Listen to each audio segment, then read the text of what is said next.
இயேசு கிறிஸ்துவும் நானும். இன்றைய வேத வாக்கு தானியேல் 2:21.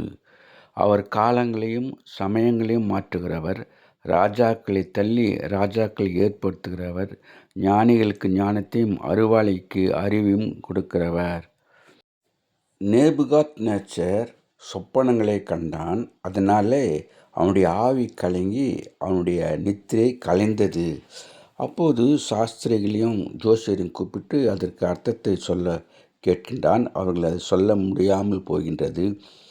அதனாலே எல்லோரையும் அழிக்க வேண்டும் என்று சொல்கின்றான்.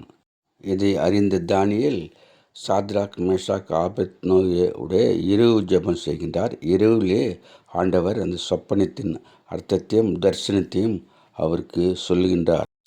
ராஜா முன்பு தானியேல் நிற்கும்போது இந்த விதமாக அவர் சொல்லுகின்றார். நம்மிடம் கூட கஷ்டங்களும் துன்பங்களும் வரும்போது, சோதனைகள் வரும்போது நாம் ஜெபிக்க வேண்டும். ஜெபித்தால் ஆண்டவர் நமக்கு உத்தரவு கொடுக்கிறவராக, காலங்களையும் சமயங்களையும் மாற்றுகின்ற தெய்வமாக இருக்கின்றார். Have a blessed day.